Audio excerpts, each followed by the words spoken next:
Ces tirs nourris dans le centre de Conakry en Guinée. Selon plusieurs témoins, ces tirs provenaient de l'enceinte de la prison centrale du pays.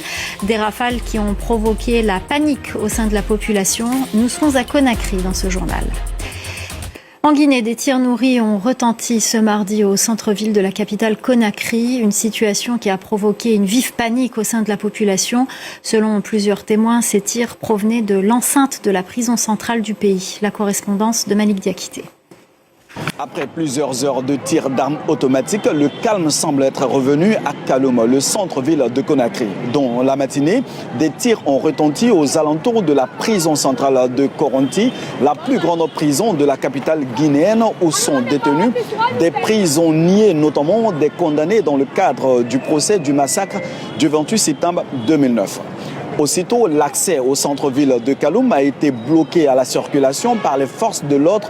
Cette situation a sémé la panique parmi les riverains.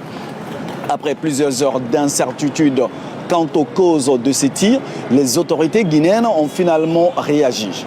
Dans un communiqué, le ministère de la Justice évoque une opération de fouille menée au sein de la prison. Il affirme que cette opération a permis de saisir plusieurs objets, notamment des téléphones portables, mais aussi des armes blanches. Le même communiqué accuse Aboubakar Toumba Diakité, ancien aide de camp de Moussa Dadis Camara, devenu très célèbre à la prison, de s'être opposé à une fouille et d'avoir, je cite, proféré des menaces à l'encontre des agents de sécurité, ce qui aurait créé une tension au sein de la prison.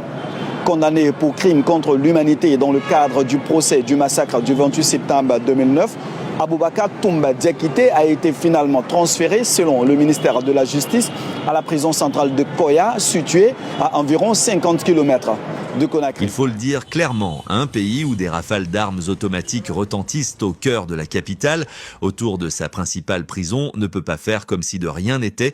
On peut parler d'opération de fouille, on peut évoquer des objets saisis, on peut expliquer un transfert. Mais une question demeure et elle est simple. Depuis quand la justice s'exprime-t-elle à coups de balles? Quand des tirs durent des dizaines de minutes, quand la population se barricade, quand des parents retirent leurs enfants de l'école, ce n'est plus seulement une affaire de détenus, c'est un signal d'alerte nationale.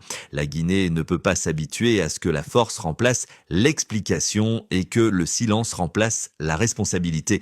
Car chaque balle tirée sans réponse claire creuse un peu plus le fossé entre l'État et les citoyens. Cette transition n'a pas été promise pour gérer les crises dans l'ombre, mais pour restaurer la confiance. Et la confiance ne se construit pas derrière des blindés, des cagoules et des communiqués tardif. Elle se construit par la loi, par la parole publique et par le respect strict des règles. Aujourd'hui, la question n'est donc pas seulement que s'est-il passé à la maison centrale, mais surtout quel message l'État envoie-t-il à sa population? Car dans une république, le silence n'est jamais neutre. Il parle et parfois il fait plus de bruit que les balles elles-mêmes. Nous y reviendrons.